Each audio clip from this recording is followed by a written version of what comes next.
পরীক্ষা থাকার জন্য আর পাঠানো হয়নি। তো এখন একটু সময় বের করে চলে আসলাম। আর এই মুহূর্তে স্টুডিওতে গিয়ে ঘটনা শেয়ার করা আমার পক্ষে সম্ভব না, কারণ ইউনিভার্সিটিতে ক্লাস শুরু হয়ে গেছে। তাই আশা করব আপনি সবাইকে ঘটনাটি পড়ে শোনাবেন। আর যেহেতু এটা আমার প্রথম ঘটনা, তাই ভুল ত্রুটি ক্ষমা সুন্দর দৃষ্টিতে দেখবেন। ঘটনা না, ঠিক ঘটনা না, বরং এটাকে বলা উচিত ভয়ঙ্কর সত্য ঘটনা। ঘটনাটি ঘটেছিল আমার এক কাকুর সাথে। সঙ্গত কারণে আমি তার নাম ও পরিচয় গোপন রাখছি। ঘটনাটি ঘটেছিল 2013 সালে ভারতের উত্তরাখণ্ডের কোনো একটি এলাকায়। কাকু ছিলেন তৎকালীন রেলওয়ের একজন ইঞ্জিনিয়ার। আপনারা হয়তো জানেন যে সকল মালবাহী রেলে কয়েকজন ইঞ্জিনিয়ার সর্বদাই উপস্থিত থাকেন এবং তাদের কাজ রেলে কোনো রকম যান্ত্রিক ত্রুটি দেখা দিলে তা খুঁজে বের করা এবং সমাধান করা। যেহেতু রেলগুলো হাজার হাজার মাইল পাড়ি দিত, তিনি রেলওয়েতে যুক্ত ছিলেন সেই 2000 সাল থেকে, তাই এটি তার জীবনের একটি অংশ হয়ে উঠেছিল। দিনটি ছিল 27 মে 2013। অন্য সময়ের মতো ওই দিনও কাকু ডিউটিতে ছিলেন একটি তেলবাহী রেলে, যার গন্তব্য ছিল উত্তরাখণ্ড থেকে দক্ষিণ ভারতের কোনো এক জেলা। ক্ষমা করবেন, জেলার নামটি আমার মনে নেই। তো যাত্রা ছিল প্রায় 13 দিনের। তো কাকু তার প্রয়োজনীয় সব জিনিস গুছিয়ে নিয়ে বিকেল নাগাদ বের হয়ে যান স্টেশনের উদ্দেশ্যে। ঘন্টা দুয়ের মধ্যে পৌঁছে যান সেখানে তার সহকর্মীদের সাথে সকল পেপার ওয়ার্ক শেষ করে তারা আর কিছু সময় পরে রাত 10:11 সাইরেন বাজিয়ে তাদের রেল যাত্রা শুরু করেন। অনেক পথ ঘাট পাহাড় জঙ্গলের বুক চিরে তারা চলছিলেন তাদের গন্তব্যের দিকে। আর 14-15 ঘন্টা পর পর কোনো জংশনে রেল থামিয়ে চেক করা হচ্ছিল যে সবকিছু ঠিকঠাক আছে কিনা, কারণ কন্টেনারগুলোতে ছিল ক্রুড অয়েল। তাই তারা দেখছিল যে কোথাও কোনো তেল লিক করছে কিনা এবং অন্য কোনো সমস্যা হচ্ছে কিনা। তখন পর্যন্ত তারা কোনো সমস্যা দেখতে পাননি। এরপর আসে সেই দিনটি, সেই অভিশপ্ত দিন। তারা তখন পার করছিলেন একটি জঙ্গলকীর্ণ পথ, যার দুই দিকে ছিল বড় বড় গাছের সারি আর ঘন জঙ্গল, যার জন্য সন্ধ্যা 6টার সময় মনে হচ্ছিল যে রাত 12টা বেজে গেছে। এত খুটখুটে অন্ধকার ছিল চারিদিকে।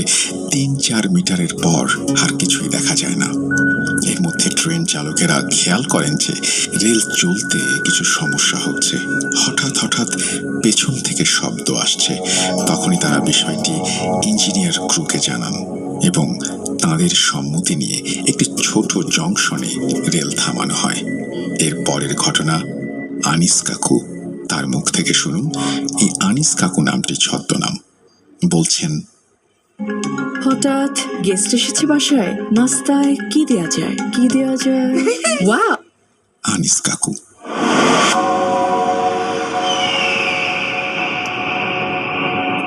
রেল থেকে নেমে আমাদের সকলের চক্ষু চড়ক গাছ। জংশনটি ছিল খুবই জীর্ণ। না জানি কতদিন কোনো মানুষের পা পড়েনি এখানে। চারিদিকে অন্ধকার থাকার জন্য আমরা টর্চ বের করে তা জ্বালিয়ে চারিদিকে তাকিয়ে দেখলাম যে প্ল্যাটফর্ম ফেটে গাছের শেকড় বের হয়ে গেছে। চারিদিকে মাকড়সার জাল আর লতানো গাছ দিয়ে ভর্তি। মাঝে ট্রেন লাইন ছাড়া বাকি সবই অচল। এক সময় খেয়াল করলাম যে প্ল্যাটফর্ম থেকে বের হওয়ার মেইন গেটটি বন্ধ। এটা দেখে আমরা সকলে একটু অবাক হলাম। এরপর আমাদের সাথে থাকা মেকানিক্যাল ক্রুর 2 জন একটি মশাল তৈরি করলেন আর প্রায় 100 মিটার দূরে থাকা একটি সিগন্যাল পোস্টের ওপর লাগিয়ে দিলেন, যাতে সামনে থেকে আসা কোনো ট্রেন তা দেখতে পায়। এরপর আমরা 3 গ্রুপে ভাগ হয়ে যাই এবং সমস্যা খুঁজতে শুরু করি। আমার সাথে ছিলেন আমার অনেক পুরনো এক বন্ধু রবিন। তার জন্ম ভারতেই, কিন্তু তার বাবা বাঙালি হওয়ায় তার এই নাম। আমরা একসাথে অনেক সময় থেকে কাজ করছি, তাই আমাদের মধ্যে খুবই ভালো বন্ধুত্ব। তো আমরা 2 জন একসাথে কাজ করতে শুরু করেছিলাম এবং আমরা 2 জন রেলের 2 দিকে হাঁটছিলাম। এবং চাকাগুলো চেক করছিলাম। মাঝে মাঝে চাকার নিচের দিকে এদিক ওদিক আলো ফেলে আমরা বোঝার চেষ্টা করছিলাম সমস্যাটা কোথায়। চারিদিকে ছিল ঘন অন্ধকার, আর এরই মধ্যে আমরা কাজ চালিয়ে যাচ্ছিলাম। চারিদিক থেকে নানা রকম জন্তু জানোয়ারের আওয়াজ ভেসে আসছিল। শেয়ালের জ্বলন্ত চোখ এদিক ওদিক ছুটাছুটি করছিল, আর হালকা একটা বাতাস বইছিল যা আমাদের মধ্যে অন্যরকম একটা শিহরণ তৈরি করেছিল। এ ছিল এক অজানা আতঙ্ক। এভাবে আমরা সমস্যা খুঁজতে খুঁজতে প্রায় ৩০০ মিটার পেছনে চলে যাই। হঠাৎ সামনে থেকে একজন চেঁচিয়ে বলে ওঠে, স্যার, সমস্যা খুঁজে পেয়েছি। ৭ নম্বর বগির চাকার বেয়ারিং ভেঙে গেছে। আমি বললাম, ঠিক আছে, তোমরা সবাই সারাই করো, আমি আসছি। বলেই যখন রবিনকে ডাকার জন্য সামনে তাকালাম, আমার বুক এক আতঙ্কে ধুক করে উঠল। আমি স্পষ্ট শুনলাম যে মৃদু একটা আর্তনাদ হাওয়ায় মিলিয়ে গেল, আর রেলের ওই দিক থেকে আর কোনো আলো দেখা যাচ্ছে না। আমি ২-৩ বার রবিন রবিন বলে ডাকলাম, কিন্তু সব চুপচাপ, কোনো উত্তর আসলো না। তৎক্ষণাৎ আমার মনের মধ্যে অজানা এক ভয় দানা বাঁধতে শুরু করলো। আমি আর কিছু না ভেবে হাতে থাকা টর্চটা নিয়ে রেলের চাকার নিচ দিয়ে কোনোভাবে ওই দিকে চলে গেলাম, কিন্তু রবিন কোথাও নেই। আমি আতঙ্কগ্রস্ত হয়ে পড়ি। এদিক ওদিক রবিনকে খুঁজতে শুরু করি, কিন্তু কোথাও তার চিহ্ন ছিল না। কিছুক্ষণ পর ঘটে গেল আরো এক ভয়াবহ ঘটনা। জঙ্গলের দিক থেকে হঠাৎ এক মেয়েলি ক্ষীণ কণ্ঠ ভেসে আসলো। সে অস্পষ্টভাবে কিছু বলছিল। কথাটি ছিল অনেকটা এরকম, হায়, কাছে আয়, ওকে নিয়ে যা। প্রথমে আমি এটিকে আমার মনের ভুল ভেবে উড়িয়ে দেই, কিন্তু কিছু সময় পর আবারও শুনতে পাই সেই কণ্ঠ, এবার অনেকটা স্পষ্ট, মুক্তি দে। এদিকে আমাকে এদিক ওদিক ছুটতে দেখে আমার কাছে এগিয়ে আসেন মেকানিক্যাল ক্রুর একজন লোক, নাম আজহার আলী। তিনি আমার কাছে এসে আমাকে প্রশ্ন করেন, কি হয়েছে স্যার, আপনি এভাবে এদিক ওদিক ছুটছেন কেন, আর রবিন স্যার কই? আমি আজহার ভাইকে সবকিছু খুলে বলি, এবং তৎক্ষণাৎ জঙ্গলের দিক থেকে পুনরায় ভেসে আসে সেই মেয়েলি আওয়াজ, এবং আমার সাথে আজহার ভাইও তা শুনতে পান। এরপর তিনি বলেন, স্যার, ভাবগতিক সুবিধের মনে হচ্ছে না, রবিন স্যার হয়তো কোনো বিপদে পড়েছেন। চলেন আমরা এই শব্দের উৎস ধরে একটু এগিয়ে গিয়ে দেখি। অন্যদের বিষয়টি জানার কথা বললে আজহার ভাই আমাকে মানা করেন, বলেন, বাকিরা এইসব শুনলে ভয় পেয়ে যেতে পারে, আপনি ওপরওয়ালাকে ডাকতে থাকেন আর আমার সাথে চলেন। এরপর তিনি একটি তাসবিহ হাতে নিলেন এবং কিছু একটা পড়ে আমার শরীরে ফুঁ দিয়ে বললেন, চলেন স্যার, দেখবেন উনিই আমাদের রক্ষা করবেন। তার কথা শুনে আমি মনে একটু সাহস পেলাম, আর হাতে থাকা টর্চটা শক্ত করে ধরে তার সাথে হাঁটতে শুরু করলাম। এরপর কোমর সমান একটা বেড়া টুপকে আমরা জঙ্গলে ঢুকতে শুরু করলাম। ঢোকার সময় আমার মনে শুধুই অশুভ চিন্তা আসছিল। এই পর্যায়ে আমি আজহার ভাইয়ের হাত শক্ত করে চেপে ধরে চলতে শুরু করি। এদিকে আজহার ভাই সূরা পড়েই যাচ্ছিলেন। আমি দেখলাম টর্চের আলো আর বেশি দূর যাচ্ছে না। গাছগুলো এতই ঘন ছিল যে ৩ মিটারের বেশি দেখা যাচ্ছিল না। হঠাৎ আবার শুনতে পেলাম সেই কণ্ঠ, সেই মেয়েলি কণ্ঠ। না, এবার সে আমাদের আহ্বান করছে না, বরং এবার সে পরম তৃপ্তি নিয়ে হেসে চলেছে। ঢোকার সময় লক্ষ্য করলাম চারিদিকের গাছগুলো যেন আমাদের ধীরে ধীরে ঘিরে ধরছে, কারণ আমি পেছনে আর কোনো রাস্তা দেখতে পাচ্ছিলাম না। এর মধ্যেই এক লোমশ বিশাল দেহী কুকুর আমাদের পথ আটকে দাঁড়ালো। দেখে মনে হচ্ছিল সে খুব রেগে গেছে, রাগে গজগজ করছিল, সাথে তার ধারালো দাঁতগুলো বের হয়ে এসেছিল, যেন আমাদের ধরতে পারলেই ছিঁড়ে খাবে। আজহার ভাই কুকুরটিকে কয়েকবার সরানোর চেষ্টা করেন, কিন্তু কুকুরটি সরছিলই না। বরং আমাদের দিকে আরো এগিয়ে আসছিল। বিপদ বুঝে আজহার ভাই একটি গাছের ডাল হাতে নেন এবং সাথে সাথে কুকুরটির মাথায় মারেন। কুকুরটি তখনই পালিয়ে যায় আর ঘন অন্ধকারে মিলিয়েও যায়। আমরা আবার চলতে শুরু করি এবং পেছন থেকে কেউ বলে ওঠে, আরো সামনে যেও না, মৃত্যু, স্বয়ং মৃত্যু অপেক্ষা করছে সামনে। এই কথা শুনে আমরা তখনই পিছিয়ে যাই, কিন্তু টর্চের আলোতেও আশেপাশে কাউকে দেখতে পাই না। ভয় আরো 10 গুণ বেড়ে গিয়েছিল। আর একটু সামনে এগোতেই অন্ধকারের মধ্যে চোখে পড়ে একটি মন্দিরের মঠ এবং তার চূড়ার কিছু অংশ। কিন্তু দেখেই বোঝা যাচ্ছিল যে মন্দিরটি অনেক পুরনো, কারণ মঠের ওপরের অনেক জায়গা খসে গেছে। এরপর আমরা সেই মঠটিকে অনুসরণ করে সামনে এগিয়ে যেতে থাকি, কিন্তু আমাদের টর্চের আলো ক্রমশ কমে আসছিল। একসাথে দুজনের টর্চের আলো কমে যাওয়া আমাদের কাছে তখন স্বাভাবিক লাগছিল না। মনের মধ্যে যেন একটি দ্বন্দ্ব চলছিল। আমার মন বলছিল বন্ধুকে খুঁজতে সামনে এগিয়ে যেতে, কিন্তু আমার মস্তিষ্ক বলছিল আর সামনে না এগোতে। চারিদিক থেকে নানান রকমের আওয়াজ আসছিল। আমরা বুঝতে পারছিলাম এগুলো কোনো স্বাভাবিক আওয়াজ না। এক এক সময় মনে হচ্ছিল আমাদের চারপাশে দ্রুত কেউ যেন ঘুরছে, আবার কিছুক্ষণের মধ্যে সব নিশ্চুপ হয়ে যাচ্ছে। আলো আঁধারির মাঝে আমরা ধীরে ধীরে পৌঁছে যাই সেই মন্দির প্রাঙ্গণে। বুঝতে আমাদের আর তখন বাকি ছিল না যে এটা কোনো সাধারণ মন্দির নয়। মন্দিরটা খুব একটা বড় ছিল না, শুধু মঠটি ছিল অনেক উঁচু, কিন্তু এর প্রধান ফটকটি ছিল বন্ধ। এর উপর তাবিজ ও লাল কাপড়ে আচ্ছাদিত ছিল এবং এর সামনে আড়াআড়ি করে রাখা ছিল এক জোড়া ত্রিশূল, আর ফটকের ওপরে ঝোলানো ছিল একটি মাথা। দেখে মনে হচ্ছিল পাঁঠার মাথা, কিন্তু সময়ের সাথে চামড়া পচে গিয়ে খুলি বের হয়ে গেছে। এসব দেখে আজহার ভাই আমাকে বললেন, স্যার, আমার কিন্তু এসব স্বাভাবিক লাগছে না। এবং আরো কেউ মেয়েলি কণ্ঠে বলল, কে, মুক্ত করবি না? এবার আমরা খেয়াল করলাম যে আওয়াজটা অন্য কোথাও থেকে না, বরং আসছে সেই বন্ধ মন্দিরের ভেতর থেকে। আমরা আঁতকে উঠলাম এই ভেবে যে এতদিন থেকে বন্ধ মন্দির, সেখান থেকে আওয়াজ করবে কে? কেউ কি এর ভেতরে বেঁচে থাকতে পারে? এরপরেই শুনলাম রবিনের আর্তনাদ সেই মন্দিরের ভেতর থেকে আসছে। এসব দেখে শুনে আমি কিছুতেই আর বিশ্বাস করতে পারছিলাম না। মেরুদণ্ড দিয়ে ভয়ের স্রোত বয়ে যাচ্ছিল অনবরত।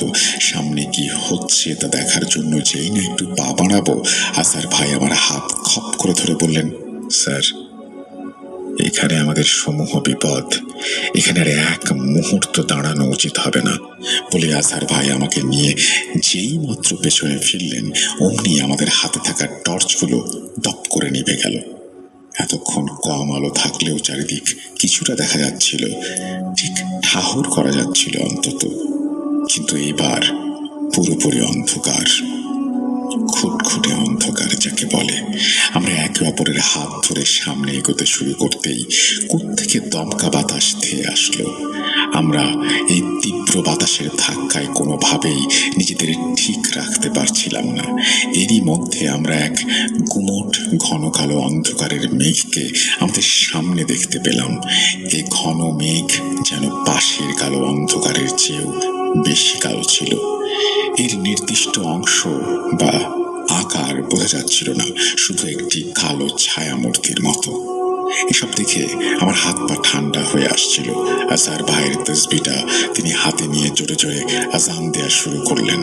এরপর আচমকা এক ব্যক্তির হাতে একটি ধারালো ছুরি দেখতে পাই। সেটা নিয়ে আমাদের উপরে সে আক্রমণ করে বসে। ঘন আধারের মাঝে হালকা এক ঝলক দেখেছিলাম লোকটিকে। পরনে ধুতি, বয়স 90 থেকে 92-এর কম নয়। এরপরও গায়ে এত শক্তি, আমরা দুইজন তার সাথে পেরে উঠছিলাম না। তার গায়ে অসংখ্য কাটা দাগ ছিল, তার গলায় কিছু মালা, কপালে সাদা ছায়ের ভস্য। সে অনবরত একটি কথাই বলে যাচ্ছিল, মুক্ত করো, মুক্ত করো, আমার মেয়েকে মুক্ত করো। সাশ্রয়ী মূল্যে স্টাইলিশ ফার্নিচার ও হোম ডেকোর শুধুমাত্র রিগেল এম্পোরিয়ামে।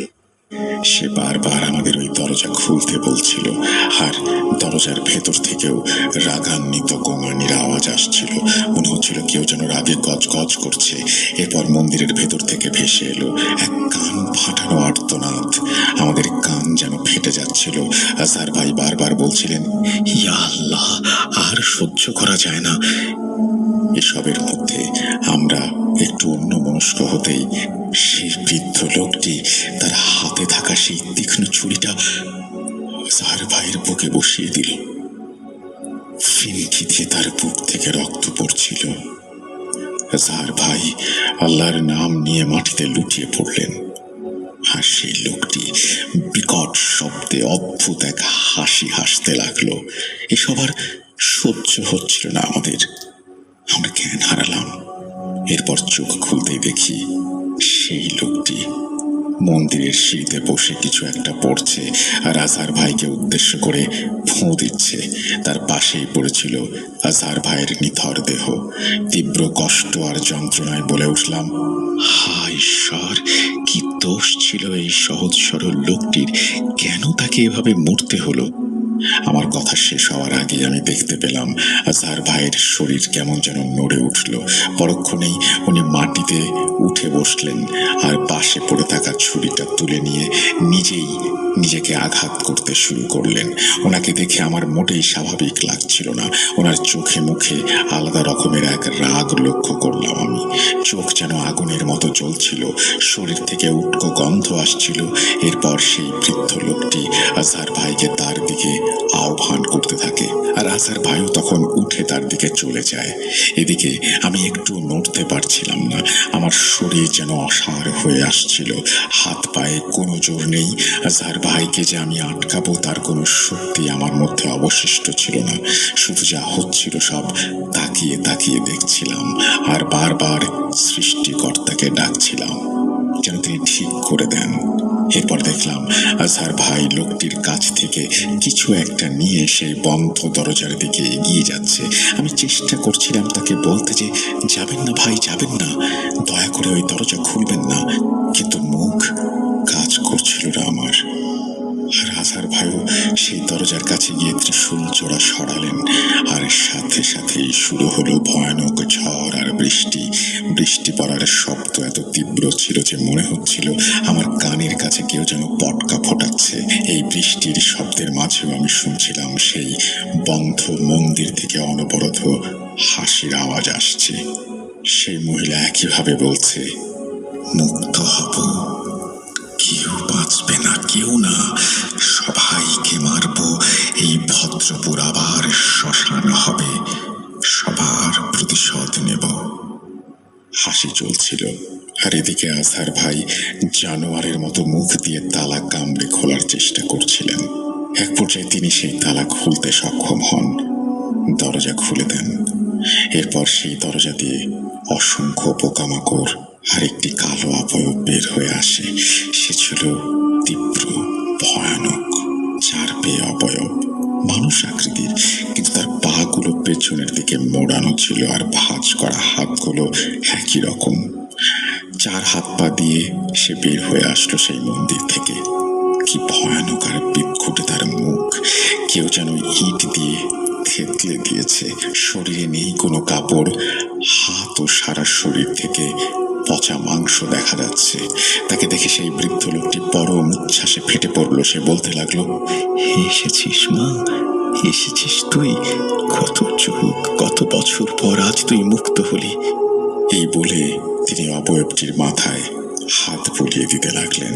এর কিছুক্ষণ পর আজহার ভাই সম্বিত ফিরে পেলেন, আর এই সব দেখে চিৎকার দিতেই সেই পিশাচটি তার উপরে ঝাঁপিয়ে পড়ল, আর ধারালো দাঁত দিয়ে তার গলায় কামড় বসিয়ে দিল, আর একটানে গলাটা তার শরীর থেকে আলাদা করে ফেলল। এরপর সে তার মাথা মুখে নিয়ে চিবোতে শুরু করলো। চোখের সামনে সব দেখে মনে হচ্ছিল আমি যেন স্বপ্ন দেখছি, অথবা আমি নরকে চলে এসেছি। মনে মনে একটা কথাই বারবার বলছিলাম, হে ঈশ্বর, আমাকে এসব দেখানোর আগে কেন তুমি মেরে ফেললে না? এরপরই চারিদিক থেকে ভেসে আসলো অসংখ্য মানুষের আওয়াজ। আমিও তখন যেন শরীরে একটু জোর ফিরে পেলাম। আমি দেখলাম চারিদিক থেকে অনেক মানুষ টর্চ হাতে, লাঠি হাতে এই বৃষ্টির মধ্যেও আমাদের দিকে ছুটে আসছে। তাদের আসার আওয়াজ পেয়ে সেই অবয়ব মাকড়সার মতো লাফিয়ে লাফিয়ে গাছের আড়ালে মিলিয়ে গেল, আর সেই লোকটিও দৌড়ে অন্ধকারের ভেতরে হারিয়ে গেল। কয়েকজন লোক তার পিছু ধাওয়া করতে করতে এগিয়ে গেল, আর বাকিরা আমাদের দিকে এগিয়ে আসলো। মন্দিরের দরজা খোলা দেখে তারা আতঙ্কে ভয়ে চিৎকার শুরু করে দিল। তারা জোরে জোরে সৃষ্টিকর্তাকে ডাকছিল আর বলছিল, হে কি করলে ঈশ্বর, কেন করলে? আবার সেই ভয়, আবার সে কেন ফিরে এলো? এরপর লোকজন আমাকে দেখে ক্ষেপে উঠল। তারা রাগে আমাদের দিকে এগিয়ে আসলো। একজন তার হাতে থাকা লাঠিটা দিয়ে আমার মাথায় সজোরে আঘাত করলো, আর সাথে সাথে আমি জ্ঞান হারালাম। পরদিন যখন আমার চোখ খুলল, আমি মাথার ওপর ঝলমলে রোদ দেখতে পেলাম, আর আমার চারিদিকে দাঁড়িয়ে আছে অনেক লোক। সাথে আমার দলের লোকজনকেও দেখতে পেলাম।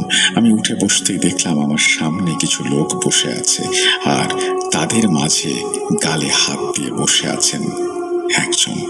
পাশ থেকে একজন বলে উঠল, উনি নাকি গ্রামের মোড়ল। আমি তার সাথে কথা বলতে গেলে উনি আমাকে কথা বলার সুযোগ না দিয়ে বললেন, কেন করলেন এই কাজ? কি ক্ষতি করেছিলাম আমরা আপনার? ভিড়ের মধ্য থেকে কে একজন বলে উঠল, মারো ওকে, মারো। যে আমাদের মরণকূপ খুলে দিয়েছে তার বেঁচে থাকার কোনো অধিকার নেই।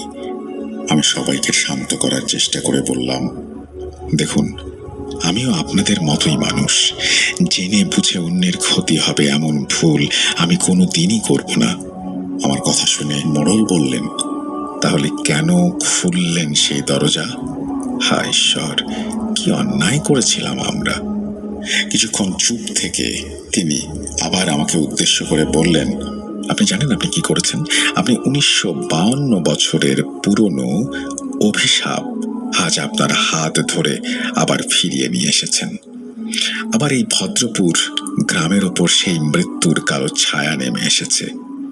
মোড়লের মুখ থেকে ভদ্রপুর নামটি শুনে আমার গতকাল রাতের সেই সব ঘটনা মনে পড়ে গেল। সেই পিশাচের মুখ থেকে শোনা নামটির কথা আমার মাথায় আঘাত করলো। সেও ঠিক একই নাম বলেছিল। এরপর আমি মোড়লকে সব ঘটনা খুলে বললে উনি আমাকে রাগান্বিত স্বরে বলেন, যা অঘটন ঘটানোর আপনি ঘটিয়ে ফেলেছেন, আর শুনে আমার কোনো কাজ নেই। আমাদের এখন সামনে ধেয়ে আসা এই বিপদ থেকে বাঁচার পথ খুঁজতে হবে। আপনারা চলে যান, আর এক মুহূর্ত আপনারা এখানে থাকবেন না। চলে যান। তার কথা শুনে আমরা ওইখানে আর দাঁড়াইনি, চলে আসি। কি ভাবছেন ঘটনা শেষ? না, সবে তো প্রথম পর্ব। এই বলে তিনি তার প্রথম পর্বের ইতি টেনেছেন এবং তিনি বলেছেন, আমি ঘটনাটি পড়েছি এই কারণে, কারণ তিনি বলেছেন এই ঘটনাটি পড়া হলে দ্বিতীয় অংশ তিনি খুব দ্রুত আমাদের পাঠিয়ে দেবেন। তনয় আমাদের সাথে দ্বিতীয় পর্বটি শেয়ার করেন খুব দ্রুত, সেই জন্য তনয়কে ধন্যবাদ জানাচ্ছি। তিনি লিখছেন, আসসালামু আলাইকুম রাসেল ভাই, ফিরে এলাম আমার পাঠানো ঘটনার দ্বিতীয় কিস্তি নিয়ে। প্রথম পর্বে আমরা শুনেছিলাম সেই ভদ্রপুর গ্রাম থেকে বের হয়ে গিয়েও বের না হওয়ার ঘটনা। তো চলুন শেষ পর্ব শোনা যাক। বলছেন অনিশ কাকু,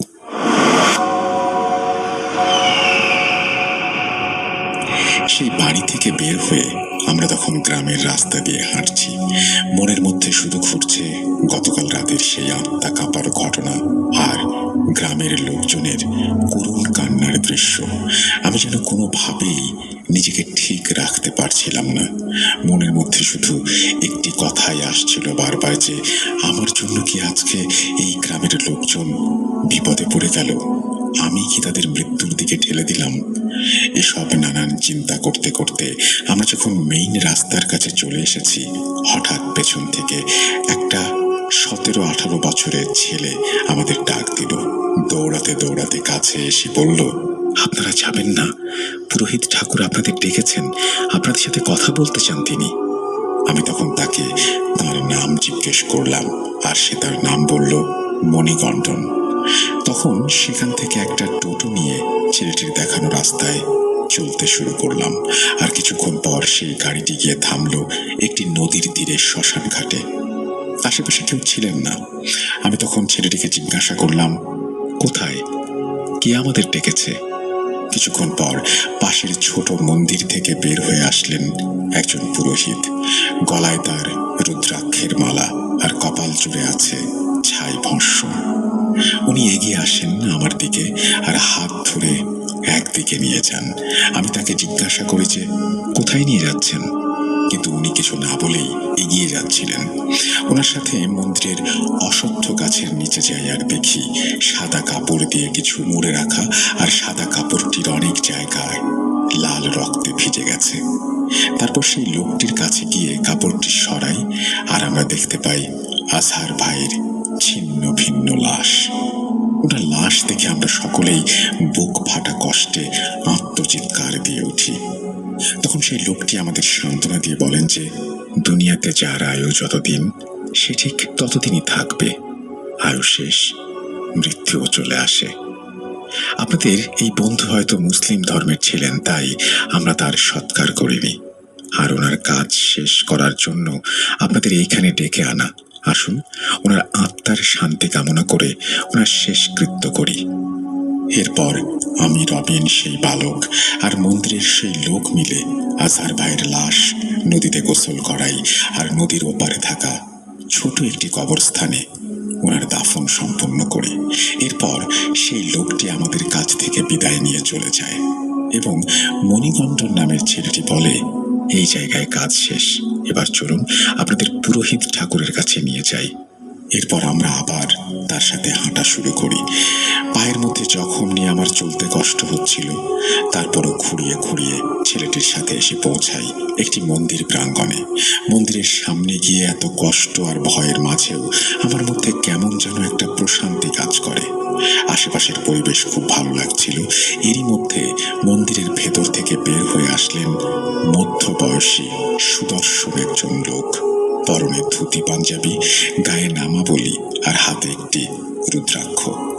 তিনি বের হয়ে এসে আমাদের সাথে কুশল বিনিময় করে বললেন, আমারও সেই বাড়িতে তোমাদের দেখতে যাওয়ার কথা ছিল, কিন্তু সকালের পুজো দিতে একটু দেরি হওয়ায় যেতে পারিনি, তাই মনিকে পাঠিয়ে তোমাদের মন্দিরেই নিয়ে আসলাম। আমি তখন তার নাম, আমাদের মন্দিরে ডাকার কারণ জানতে চাইলাম। উনি বললেন, আমার নাম পূর্ণনাথ বাচস্পতি, আমি এই মন্দিরের পূজারী এবং গ্রাম পঞ্চায়েতের একজন সদস্য। আর তোমাদের এখানে আনার কারণ হচ্ছে গ্রামে ঘনিয়ে আসা সমূহ বিপদ থেকে সবাইকে রক্ষা করার উপায় খোঁজা। ওনার কথা শুনে রবিন এবং আমি একটু নড়ে চড়ে বসলাম। ওনার কাছ থেকে সবকিছু জানতে চাইলাম। তখন উনি বললেন, এখন নয়, তোমরা এখন ক্লান্ত, তোমরা খাওয়া দাওয়া করে একটু বিশ্রাম নাও। সন্ধ্যায় মন্দিরে সন্ধ্যা আরতির পর আমরা এই সব নিয়ে আলোচনা করব। আর তোমরা যতদিন গ্রামে আছো আমার সাথে এই ঘরে থাকবে। এরপর তার কথায় আমরা দুপুরের খাবার খেয়ে তার ঘরেই বিশ্রাম নেই। বিকালে আমাদের ঘুম ভাঙে ঘন্টা আর কাসরের আওয়াজে। বাইরে বের হয়ে দেখি মন্দিরে সন্ধ্যা আরতি শুরু হয়েছে, আর সেখানে প্রচুর লোক সমাগম ঘটেছে। চারিদিক খুব সুন্দর ধূপের গন্ধে ভরে উঠেছে, আর সবাই হাত জোড় করে দাঁড়িয়ে আছে। আমি বুঝতে পারছিলাম যে তারা মনে মনে এই বিপদ থেকে রক্ষা করার জন্য প্রার্থনা করছে। এর মধ্যে গ্রামের লোকজন আমাদের সেই মন্দির দেখে ভীষণ ক্ষুব্ধ হয় আর আমাদের দিকে এগিয়ে আসতে থাকে। তখন পূর্ণনাথ বাবু মন্দির থেকে বের হয়ে আসেন এবং সবাইকে উদ্দেশ্য করে বলেন, কেউ ভুলেও এদের গায়ে হাত দেবে না, এরা আমার অতিথি। তার কথায় সেখানে উপস্থিত গ্রামের পঞ্চায়েত প্রধান শশীধন ভাও বলেন, এদের জন্যই আজকে গ্রামের এত বড় বিপদ, আর আপনি এদের অতিথি বলছেন? তখন পূর্ণনাথ বাবু বললেন, এরা ইচ্ছা করে আমাদের গ্রামে বিপদ বয়ে আনেনি, আমাদের কপালে যা ছিল তাই হয়েছে, আর এরা নিজেরাই রাজি হয়েছে এই বিপদ থেকে রক্ষা পেতে আমাদের সাহায্য করার জন্য। তাই কেউ তাদের সাথে দুর্ব্যবহার করবে না। এরপর সকলেই তার কথায় শান্ত হয় এবং পূজার প্রসাদ নিয়ে একে একে বাড়ি চলে যায়। এরপর মন্দিরের ভেতর কিছু কাজ শেষ করে পূর্ণনাথ বাবু আমাদের নিয়ে মন্দিরের বারান্দায় বসেন। তারপর বলতে শুরু করেন, আজ গ্রামের ওপর নতুন কোনো বিপদ আসেনি। ৭৮ বছরের পুরনো ইতিহাস নিজেই তার পুনরাবৃত্তি ঘটিয়েছে। তার কথার মধ্যেই 4 জন যুবক এসে আমাদের সাথেই মন্দিরের বারান্দায় বসে। বয়স তাদের ২৬-২৭-এর বেশি হবে না। তারা আমাদের পাশে চুপ করে বসে পূর্ণনাথ বাবুর কথা শুনতে থাকে। পূর্ণনাথ বাবু বলছেন, আজ থেকে ১০০ বা ১২০ বছর আগে এই গ্রামের অনেকেই নাকি সঞ্জীবনীকরণ জাদু জানতেন, যার দ্বারা মৃত মানুষকে পুনর্জীবিত করা সম্ভব ছিল। কিন্তু এই জাদুর একটি বিরূপ দিক ছিল, এই যে যদি কেউ কাজ করার সময় মন্ত্র বা রিচুয়ালে কোনো ভুল করে, তাহলে সেই লাশের মধ্যে পৈশাচিক শক্তির আবির্ভাব ঘটে এবং তারা তখন সামনে যাকে পায় তাকেই মেরে ফেলে। আর হতোও তাই। বেশিরভাগ সময়ই রিচুয়ালে কোনো না কোনো ভুল হতো, আর তখন যে জাদু করেছিল তার পরিবারের সবাইকে প্রাণ দিয়ে তার ভুলের মাসুল দিতে হতো। খুব কম লোক ছিলেন যারা এই কাজ সঠিকভাবে করতে পারতেন, কিন্তু বেশিরভাগ সময় ভুল হওয়ার কারণে আস্তে আস্তে অনেক মানুষ এই জাদু টোনার বিরোধিতা শুরু করে এবং এই সব বন্ধ করার জন্য আন্দোলন চালায়। তখন অনেকেই এই কাজ বন্ধ করে দেয় এবং যারা এই জাদু টোনা অতি সূক্ষ্মভাবে জানতেন, তারা সেই বিদ্যা পুঁথিবদ্ধ করে রেখে যান তাদের পরবর্তী বংশধরদের জন্য। এমনই একজন ছিলেন আচার্য শঙ্করেশ্বর অঘোরা। সবাই বলেন উনি নাকি এইসব জাদুবিদ্যা সব থেকে ভালোভাবে প্রয়োগ করতে পারতেন। আর প্রায় ১১০ বছর আগে উনি একটি পুঁথিতে সবকিছু লিখে রেখে যান, আর প্রায় ৮০ বছর পূর্বে তার সেই পুঁথিটি হাতে পায় তারই এক বংশধর, নাম রুদ্রান্দ্রনাথ অঘোরা। একে তোমরা খুব ভালোভাবেই চেনো। সেই ৯০-৯২ বছর বয়সী সেই বৃদ্ধ লোক যাকে তোমরা বনের গহীনে মন্দিরের প্রাঙ্গণে দেখেছিলে। পূর্ণনাথ বাবুর কথা শুনে তখন আমরা অবাক হয়ে যাই এবং অতীতের সাথে বাস্তবের মিল পেতে শুরু করি। পূর্ণনাথ বাবু বলেন, রুদ্রনাথ ছোটবেলা থেকে অনেক ধূর্ত প্রকৃতির একজন মানুষ ছিল। যে কোনো কাজ সে খুব চালাকির সাথে করতে পারত এবং তার কোনো প্রমাণও সে রাখত না। কিন্তু অন্যদিকে সে ছিল অত্যন্ত ভালো একজন ছাত্র। পাঠশালার শিক্ষকও মাঝে মাঝে তার জ্ঞানীর পরিধির কাছে হার মানতেন।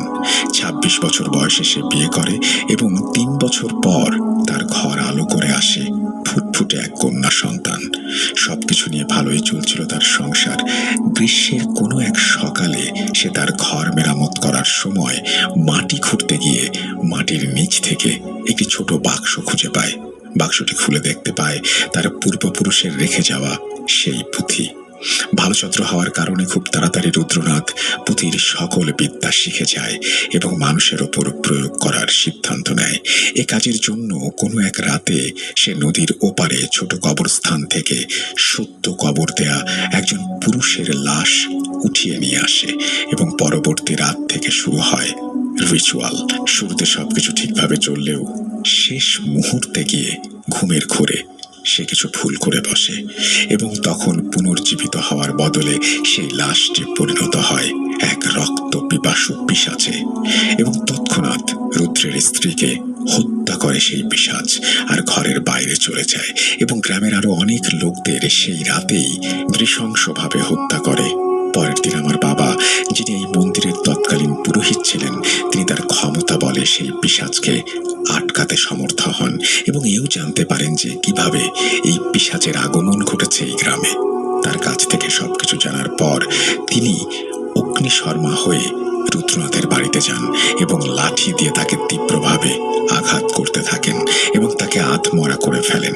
এরপর তাকে নিয়ে গ্রামের বাইরের সীমানায় ফেলে দেওয়া হয় এবং তার ঘরে আগুন লাগিয়ে দিয়ে সবাই চলে যায়।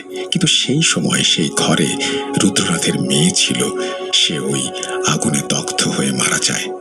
রাতে রুদ্রনাথ মেয়েকে নিতে অনেক কষ্টে হামাগুড়ি দিয়ে আর গড়িয়ে গড়িয়ে তার বাড়ির কাছে আসে এবং দেখতে পায় তার বাড়ির অবস্থা। এরপর সে বাড়ির ভেতরে ঢুকে তার মেয়ের আধপোড়া লাশ দেখতে পায়। এই দৃশ্য দেখে সে কান্নায় ভেঙে পড়ে এবং গ্রামের সকলের ওপরে তীব্র ক্ষোভ তৈরি হয়। এরপর সে তার মেয়ের লাশ নিয়ে উত্তরের সেই জঙ্গলের ভেতরে পুরাতন মন্দিরে চলে যায় এবং সেখানে গিয়ে সেই রাতে শয়তানের পূজা করে এবং শয়তানকে সাক্ষী রেখে সে প্রতিজ্ঞা করে যে গ্রামের সবাইকে সে তার মেয়ের চেয়ে 100 গুণ বেশি কষ্ট দিয়ে মারবে। তখন সে সেই জায়গায় পুঁথিগত মানে তার পূর্বপুরুষের পুঁথিতে যেভাবে উল্লেখ আছে সেইভাবে একটি বৃত্ত আঁকে এবং তার ভেতর তার মেয়েকে শুইয়ে দিয়ে বইয়ের সমস্ত মন্ত্র উল্টোভাবে পড়তে শুরু করে এবং এক পর্যায়ে তার মন্ত্রে সাড়া দেয় স্বয়ং শয়তান। সে রুদ্রনাথের মেয়েকে পরিণত করে প্রলয়ঙ্কারী এক পিশাচিনীতে। আর পরের দিন থেকেই গ্রামের উপর নেমে আসে সেই অভিশাপ আর মৃত্যুর খেলা। গ্রামে একের পর এক লোক মরতে থাকে নৃশংসভাবে। কারো হাত নেই, কারো পা নেই, কারো মাথা নেই শরীর থেকে আলাদা করা। এভাবেই গ্রামের এদিক সেদিক পড়ে আছে বহু লোকের লাশ। শুরুতে গ্রামের লোক ভেবেছিল যে এটা কোনো হিংস্র পশুর কাজ, কিন্তু কিছুদিন পর তারা আসল ঘটনা জানতে পারে। গ্রামের কিছু যুবক মধু সংগ্রহ করতে উত্তরের বনের মধ্যে ঢোকে এবং সেই পরিত্যক্ত মন্দিরে দেখতে পায় রুদ্রনাথকে। একটি বাচ্চার মাথা বৃত্তের মধ্যে রেখে কারো পূজা করছিল সে। তখন সেই যুবকেরা বুঝতে পারে যে গ্রামের এই মৃত্যু মিছিলের পেছনের আসল রহস্য এই রুদ্রনাথ অঘোরা। তখন তারা গ্রামের দিকে ছুট লাগায় সবাইকে ডেকে নিয়ে আসার জন্য, কিন্তু পথিমধ্যে তাদের ওপর হঠাৎ আক্রমণ করে সেই পিশাচিনী। টেনে ছিঁড়ে ফেলে তাদের মাথা, ঘাড় কামড় দিয়ে রক্তপান করতে থাকে।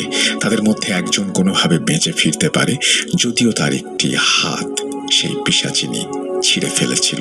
সে গ্রামে এসে সবাইকে ঘটনা বলে। ওই দিন রাতেই সবাই দলবল আর হাতে মশাল নিয়ে ঢোকে সেই বনের ভেতরে, আর মন্দিরের কাছাকাছি গিয়েই দেখতে পায় রুদ্রনাথের রুদ্রমূর্তি। সারা শরীরে ছাই ভস্য মেখে সে নাচছে।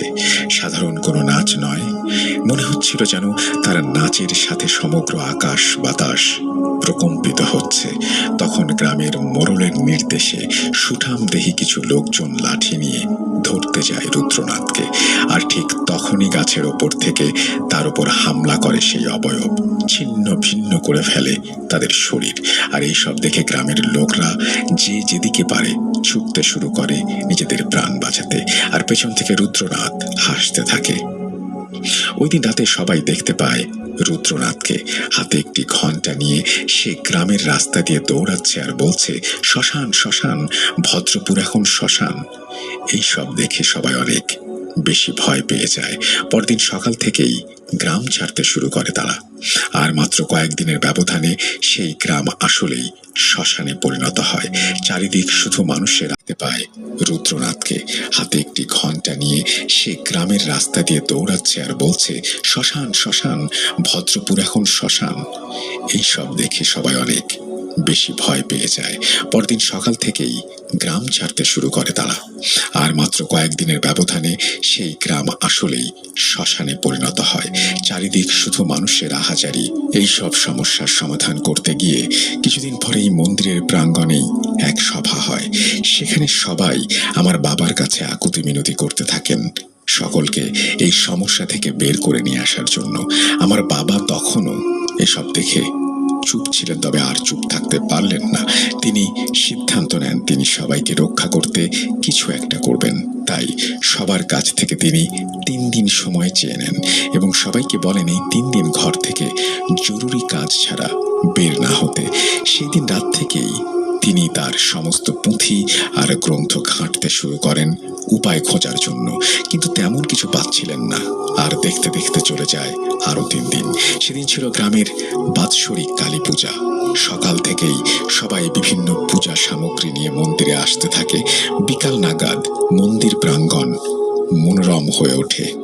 আমার বাবা সকল রকম প্রস্তুতি শেষ করে যেই না পূজায় বসতে যাবেন, হঠাৎ কোথা থেকে দমকা বাতাস ধেয়ে আসে আর মন্দিরের সব মশাল নিভিয়ে দেয়।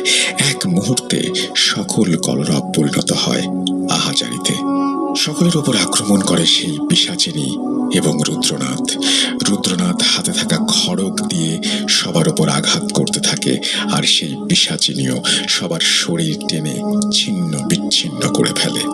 এসব দেখে আমার বাবা কোনোভাবেই বুঝতে পারছিলেন না যে মন্দিরের এই পবিত্র স্থানে কিভাবে এই অবয়ব প্রবেশ করলো।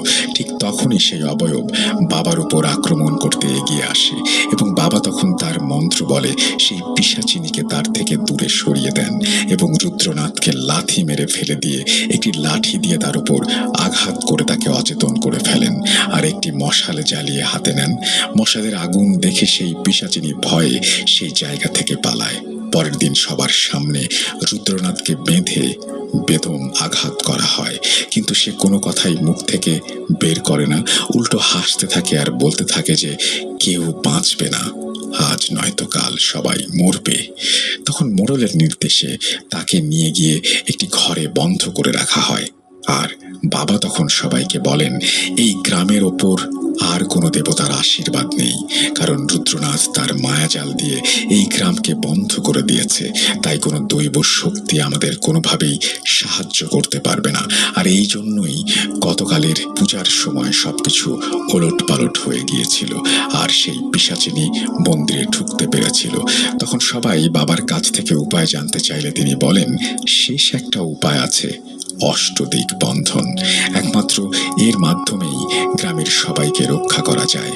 অষ্টদিক বন্ধন সম্পর্কে হয়তো অনেকেই জানেন, আর যারা জানেন না তাদের উদ্দেশ্যে বলছি, এটি একটি প্রাচীন বন্ধকরণ পদ্ধতি যার মাধ্যমে অশুভ কোনো শক্তিকে কোনো স্থানে প্রবেশ করতে বাধা দেয়া হয়।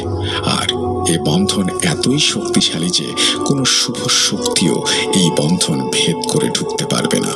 সম্প্রতি সাউথে একটি অষ্টদিক বন্ধন নিয়ে সিনেমা বানানো হয়েছে।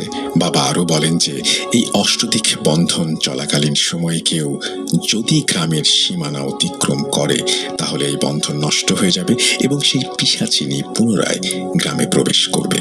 এরপর সকলের সম্মতিতে শুরু হয় অষ্টদিক বন্ধনের কাজ। সবাই মিলে গ্রামের চারদিকে তৈরি করেন বেড়া, যাতে কেউ ভেতরে ঢুকতেও না পারে, বাইরে যেতেও না পারে। আর সেখানে বসানো হয় কড়া পাহারা। এরপর বাবা অন্যান্য গ্রাম থেকে অনেক শাস্ত্রযোগ্য পুরোহিতদের নিয়ে আসেন এবং নানা রিচুয়ালের মাধ্যমে সেই পিশাচিনীকে গ্রামের সীমানা থেকে কিছু সময়ের জন্য সরিয়ে দিয়ে অষ্টদিক বন্ধনের কাজ শেষ করেন। এরপর থেকে সমস্যা কিছুটা কমতে থাকে, গ্রামে মানুষের মৃত্যু বন্ধ হয়, কিন্তু কয়েকদিনের মধ্যে গ্রামে বসন্ত রোগ ছড়ায়। বাবা বুঝতে পারেন যে এই সব রুদ্রনাথ করছে। সে কালো জাদুর দ্বারা এই বসন্ত রোগের আবির্ভাব ঘটিয়েছে। তখন রুদ্রনাথকে সেই ঘর থেকে বের করে আনা হয় এবং তাকে এসব বন্ধ করতে বলা হয়, কিন্তু সে নারাজ। এরপর আমার বাবা তীব্র ক্রোধান্বিত হয়ে তাকে নানাভাবে অত্যাচার করতে থাকেন, কিন্তু মনে হচ্ছিল যেন তার উপর এসবের কোনো প্রভাবই পড়ছে না। এদিকে বসন্ত রোগে গ্রামের মানুষ মরতে থাকে, আর অষ্টদিক বন্ধন থাকার জন্য গ্রামের ভেতর কোনো ঔষধ বা ডাক্তার আনা সম্ভব হচ্ছিল না। এরপর আমার বাবা নিয়ে বসেন এক ভয়ঙ্কর সিদ্ধান্ত যে তিনি জীবন দিয়ে হলেও গ্রামের সবাইকে রক্ষা করবেন। এই উদ্দেশ্যে তিনি কাউকে জানতে দেন না যে তিনি কি করবেন। গ্রামের বলিষ্ঠ কিছু লোকজনকে নিয়ে তিনি শুরু করেন তার কাজ।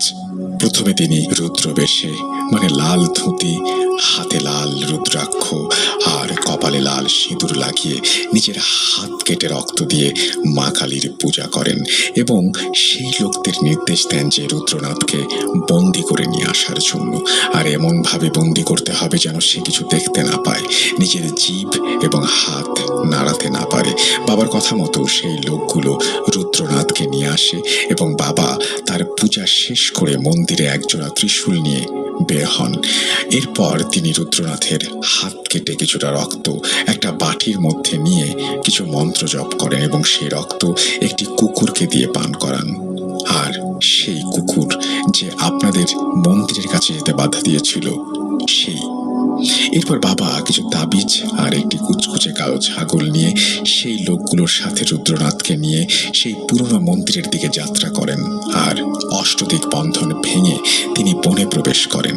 আর এই ঘটনা তখন সীমান্ত রক্ষীরা মোড়লকে এসে জানায়, আর মোড়ল তখন ভীত হয়ে সবাইকে নিয়ে দ্রুত সেই মন্দিরের দিকে যাত্রা শুরু করে।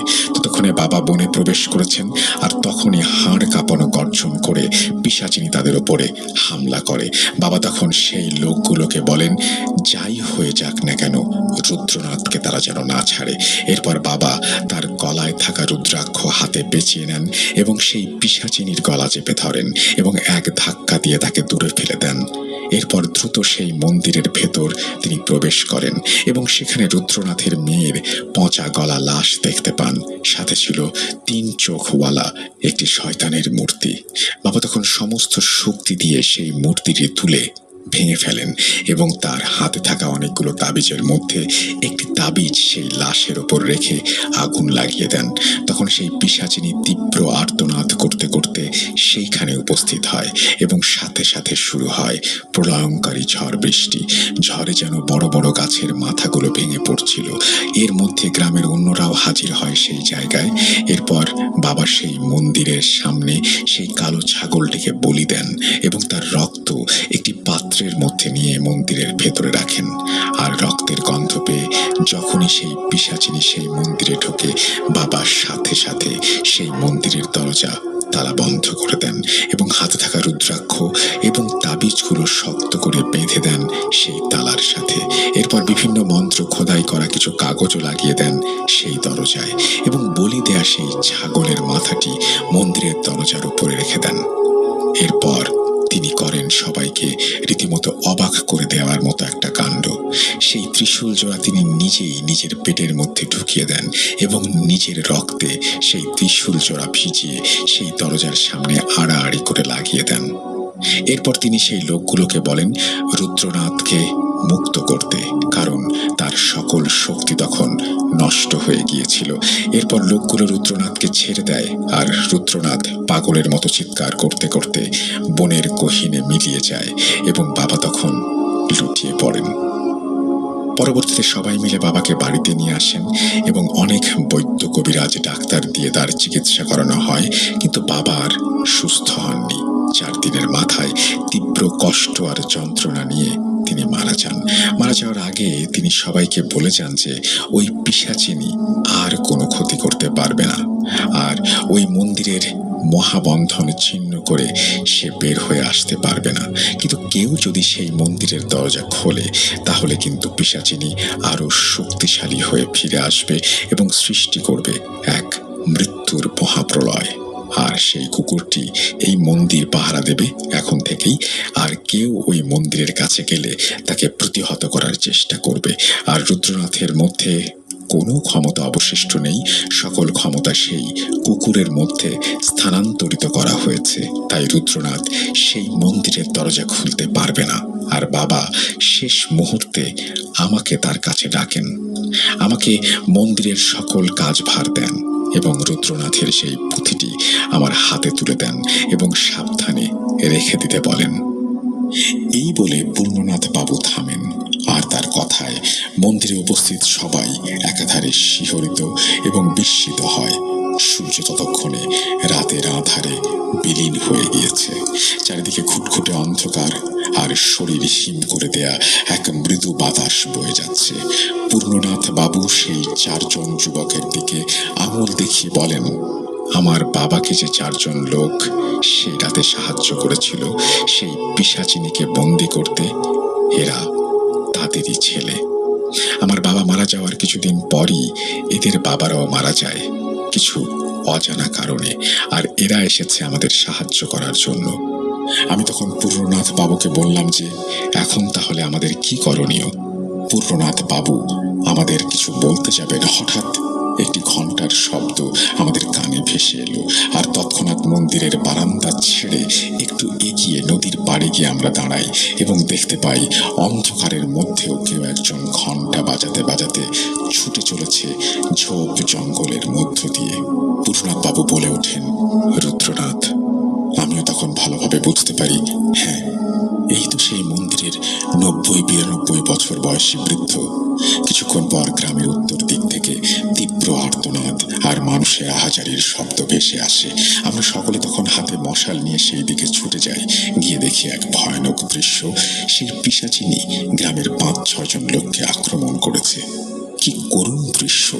এরপর পূর্ণনাথ বাবু তখনই গ্রামের পঞ্চায়েত প্রধান সহ সকলকে ডেকে পাঠান এবং একটি আলোচনা সভা করেন। সভায় ঠিক করা হয় যে গ্রামের কেউ সন্ধ্যার পরে বাইরে যাবে না। ২-৩টি পরিবার এক জায়গায় থাকবে, তাতে করে তাদের মধ্যে সাহস সঞ্চিত হবে এবং রাতে যদি কারো বাইরে যাওয়ার দরকার হয় তাহলে ৩-৪ জন মিলে একসাথে মশাল জ্বালিয়ে বাইরে বের হবে। তাদের এই সিদ্ধান্ত সবাই মেনে নেয়। এরপর আমি, রবিন এবং পূর্ণনাথ বাবু মন্দিরে ফিরে আসি এবং রাতের খাওয়া শেষ করে ঘরে বসে কথা বলতে থাকি। তখন পূর্ণনাথ বাবু হঠাৎ উঠে যান এবং কিছুক্ষণ পর হাতে করে একটি লাল কাপড়, সেই কাপড়টিতে মোড়ানো কিছু একটা নিয়ে আসেন। এরপর সেই কাপড় সরিয়ে বের করেন সেই পুনর্জীবিতকরণ মন্ত্র সম্বলিত পুঁথিটি। আমাদের বলেন, আমি খুব সাবধানতার সাথে পুঁথিটি লুকিয়ে রেখেছিলাম। আমার বাবা এটি আমার হাতে তুলে দিয়েছিলেন যেন এটি কারো হাতে না পড়ে, কিন্তু ভাবিনি যে কখনো এই পুঁথিটি আমাকে বের করতে হবে। হয়তো সবই ভাগ্যের খেলা।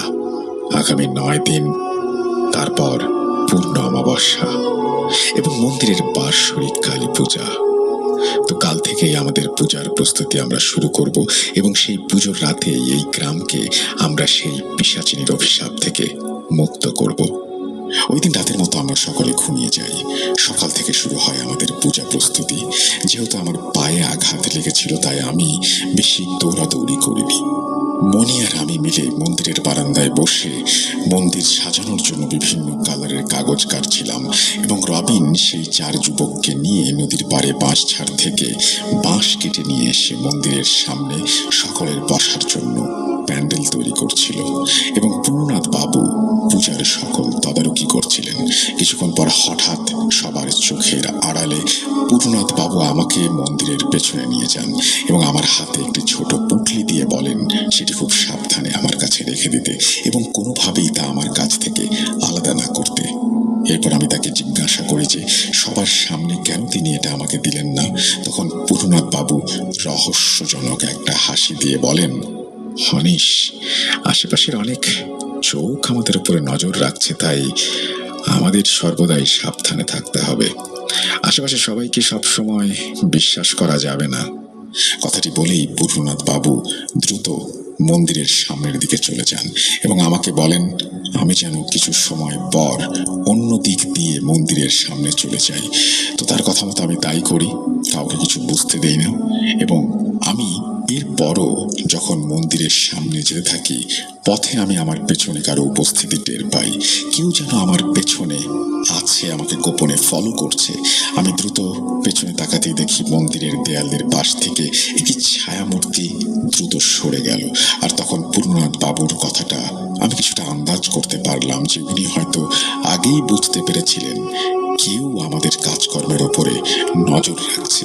তখন সেই পুটলিটা সাবধানে আমার পকেটের মধ্যে রেখে আমি মন্দিরের সামনে চলে আসি এবং মনির সাথে বসে পুনরায় কাজ করতে থাকি। সেদিন বিকেলবেলায় আমি মনিকে নিয়ে আশেপাশে একটু ঘুরতে বের হই। সন্ধ্যা হওয়ার আগে মন্দিরে ফিরে আসি এবং দেখি যে মন্দিরে 2টি যজ্ঞ কুণ্ডলী তৈরি করা হয়েছে। এটা দেখে মনি পূর্ণনাথ বাবুকে জিজ্ঞাসা করেন যে, কর্তা, প্রতিবার পুজোর সময় তো একটি কুণ্ডলী তৈরি করা হয়, তাহলে এবার 2টি কেন? উত্তরে পূর্ণনাথ বাবু বলেন, গ্রামের মঙ্গল কামনায় এবার বিশেষ যজ্ঞ হবে, তাই এবার একটির বদলে 2টি কুণ্ডলী। তো দেখতে দেখতে চলে যায় পুজোর দিন। ততদিন পর্যন্ত সবাই পূর্ণনাথ বাবুর কথা মতো একসাথে ছিল, 3-4টি করে পরিবার একসাথে, তাই সেই পর্যন্ত পিশাচিনী কাউকে মারতে পারেনি। পুজোর দিন সকাল থেকেই চারিদিকে হই হই রব। সবাই নানান রকম সামগ্রী নিয়ে আসছিল পুজোর অর্পণ করতে। এত কিছুর মধ্যেও আমি হঠাৎ পূর্ণনাথ বাবুর দিকে খেয়াল করলাম। দেখলাম উনি অনেকটা গম্ভীর হয়ে আছেন। আমি তার কাছে গিয়ে তার গাম্ভীর্যের কারণ জানতে চাইলে উনি বলেন, আজকে আমার একটি বড় পরীক্ষা, জানি না কপালে কি লেখা আছে। এইসব ভেবেই আমি একটু চিন্তিত। যদিও আমি জানতাম না যে উনি কিসের পরীক্ষার কথা বলছেন, তাও তাকে সাহস দিয়ে বললাম, চিন্তা করবেন না, ভগবান আপনার মতো লোককে সাহায্য করবে না তো কাকে সাহায্য করবে? আপনি আস্থা রাখুন। আমার কথায় উনি মুচকি হাসলেন এবং আমার কাঁধে হাত রেখে ঘরে চলে গেলেন। রাত 11টায় পুজো শুরু হবে, তখন বাজে রাত 8টা। হঠাৎ 5-6 জন সাধু বেশি লোক মন্দিরে উপস্থিত হলেন। ওনাদের কেউ চিনতেন না, তাই সবাই একটু দ্বিধাগ্রস্ত হয়ে পড়লেন নিজেদের মধ্যে এবং তারা কথা বলা বলি শুরু করলেন। এর মধ্যে পুরনাথ বাবু তার পুজোর বেশে ঘর থেকে বের হয়ে আসলেন এবং সবাইকে উদ্দেশ্য করে বললেন, কেউ কোনো চিন্তা করবেন না, আমি ওনাদের ডেকেছি। আমি মন্দিরের পুজোয় বসবো এবং তারা গ্রামের শান্তি কামনায় যজ্ঞ করবে। এরপর পুজো ও যজ্ঞ একসাথে হলো। গ্রামের সব লোক মন্দিরের সামনে সামিয়ানার নিচে বসে পুজো দেখছিলেন। কিছুক্ষণ পর হঠাৎ কোথা থেকে একটি শূকরের মাথা উড়ে এলো এবং সেই যজ্ঞের আগুনে পড়তে যাচ্ছিল, কিন্তু রবিন তার আগে সেটা ধরে ফেলে এবং দূরে ছুঁড়ে ফেলে। আমরা তখন বুঝতে পারি যে পিশাচিনী চলে এসেছে ক্ষতি করতে। আমরা এবং সেই 4 জন যুবক মিলে হাতে মশাল নিয়ে তৈরি থাকি, হঠাৎ করে আসা বিপদ যেন মোকাবেলা করতে পারি। এরপর পূর্ণনাথ বাবু বলেন ঘরে গিয়ে পুনর্জীবিতকরণ পুঁথিটি নিয়ে আসতে। এরপর আমি ঘরে ঢুকি এবং দেখি পুরো ঘর তছনছ হয়ে আছে। এরপর সেই গোপন জায়গা থেকে আমি পুঁথিটি বের করি, বাইরে নিয়ে যাই এবং যজ্ঞ করা সেই পুরোহিতদের মধ্যে একজন এসে পুঁথিটি আমার হাত থেকে নিয়ে যান এবং সাথে সেই পুটলিটাও চান। আমি তখন তার কথায় অবাক হই এবং ভাবি যে সে পুটলির কথা জানলো কিভাবে। এরই মধ্যে পূর্ণনাথ বাবু বলেন পুটলিটি তার হাতে দিয়ে দিতে। আমি তখন দ্রুত সেই পুটলি বের করে দেই এবং যেই না পুটলিটি তার হাতে দিতে গিয়েছি, কোথা থেকে মণি ছুটে এসে আমার হাত থেকে সেই পুটলি নিয়ে দৌড় দেয় এবং মন্দিরের পাশে পাহাড়ে থাকা 2 জন লোক তাকে ধরে ফেলে এবং পূর্ণনাথ বাবুর কাছে নিয়ে যায়। আমি তখন মণির চোখে অন্যরকম এক রাগ দেখতে পাই। যে ছেলেকে প্রথম দিন থেকেই আমি হাসি খুশি দেখেছিলাম, হঠাৎ সেই ছেলের মধ্যে আমূল পরিবর্তন কেন এলো, এটাই ভাবতে থাকি। ততক্ষণে পূর্ণনাথ বাবু মন্দির থেকে বের হয়ে এসে মনির হাত থেকে সেই পুটলিটি ছিনিয়ে নেন এবং সেই পুরোহিতের হাতে দিয়ে বলেন যজ্ঞ শেষ করতে। এরপর আমাদের সবাইকে উদ্দেশ্য করে বলেন মণি হচ্ছে রুদ্রনাথের ছেলে। এটা শুনে যেন আমাদের সকলের পায়ের নিচ থেকে মাটি সরে যায়। আমি যেন বিশ্বাস করতে পারছিলাম না। পূর্ণনাথ বাবু বললেন যেদিন রুদ্রনাথের ঘরে আগুন দেয়া হয়েছিল সেই দিন মণি ঘরে ছিল না। তাকে রুদ্রনাথের শ্যালক বাইরে নিয়ে গিয়েছিল, তাই সে বেঁচে যায়। আর পরবর্তীতে রুদ্রনাথের সাথে মিল রেখে আমাদের গ্রামের ক্ষতি করতে আসে, কিন্তু তার জন্য তার গ্রামের ভেতরের খবর দরকার ছিল, তাই সে পরিচয় লুকিয়ে গ্রামে থাকতে শুরু করে এবং ভেতর থেকে খবর দিয়ে রুদ্রনাথকে সাহায্য করতে থাকে। ওর ওপর আমার কোনো সন্দেহ তখনও ছিল না, কিন্তু একদিন গভীর রাতে আমি তাকে দেখতে পাই উত্তরের বনের ভেতরে ঢুকতে এবং অচেনা কারো সাথে কথা বলতে। তখন থেকেই তার ওপর আমার সন্দেহ তৈরি হয়। সন্দেহ আরো গাঢ় হয় যখন আমি দেখতে পাই যে মণি সব জায়গায় আমার পিছু নিচ্ছে এবং লুকিয়ে সব জায়গায় আমাদের কথা শুনছে। আর সেই পুটলি নিয়ে দৌড় দেওয়ার কারণ হচ্ছে এর মধ্যে থাকা 8টি সীমানার মাটি অষ্টদিক বন্ধনের জন্য দরকার। তার কথায় আমি বুঝতে পারি যে সেই পুরোহিত আসলে গ্রামকে বন্ধ করছে যেন সেই পিশাচিনী গ্রামে ঢুকতে না পারে, এবং এও বুঝতে পারি যে মণিকে বোকা বানাতে তিনি লোকচক্ষুর আড়ালে এই কাজটি করছিলেন। পূর্ণনাথবাবু আরও বলেন যে মণি জানতো আমি অষ্টদিক বন্ধনের প্রস্তুতি নিচ্ছি এবং এর জন্য গ্রামের 8 দিকের মাটি নিয়ে এসেছি, তাই সে সেটি হাতানোর মতলব করছিল। এই জন্য পুটলিটি আমি আমার কাছে রাখিনি যেন কেউ সন্দেহ না করে। আর সেটি খুঁজতেই সে আমার ঘর তছনছ করেছে, কিন্তু খুঁজে পায়নি। যখন জানতে পারে যে এখানে অষ্টদিক বন্ধনের জন্য যজ্ঞ হচ্ছে, তখন তারা সেই শূকরের মাংস ছুঁড়ে মারে। কি দোষ ছিল আমার, মণি চিৎকার করে বলে। উনি তো কারো ক্ষতি করতে চায়নি এবং মৃত মানুষকে জীবিত করতে চেয়েছিল শুধু। কি দোষ ছিল আমার বোনের, বিনা কারণে তাকে পুড়িয়ে মারা হলো। সেই জায়গায় উপস্থিত কেউ তার কথার উত্তর দিতে পারছিল না। তখন পূর্ণনাথ বাবু বলেন, মানছি তোমার উপরে অন্যায় হয়েছে, কিন্তু তোমার বাবা যা করেছিল তা প্রকৃতির নিয়মের বাইরে, আর তাই তিনি শাস্তি পেয়েছেন। এরপর মণি বলে, এখন আমরা সবাইকে শাস্তি দেব। এরপর সেই প্রহরীর হাতে কামড় দিয়ে সে দৌড়ে গিয়ে নদীতে ঝাঁপ দেয়। রবিন তাকে ধরতে পেছনে পেছনে দৌড় লাগায়, কিন্তু ধরতে পারে না, ফিরে আসে। পূর্ণনাথ বাবু বলেন, থাক, ওকে যেতে দাও। এরপর তিনি গিয়ে পুনরায় পূজায় বসেন এবং পূজা শেষ করেন। অন্যদিকে অষ্টদিক বন্ধনের কাজও চলছিল। এরপর পুরনাথ বাবু সবাইকে নিশ্চিন্তে বাড়ি চলে যেতে বলেন এবং সকল প্রহরীদের নির্দেশ দেন গ্রামের সীমানা পাহারা দেবার জন্য।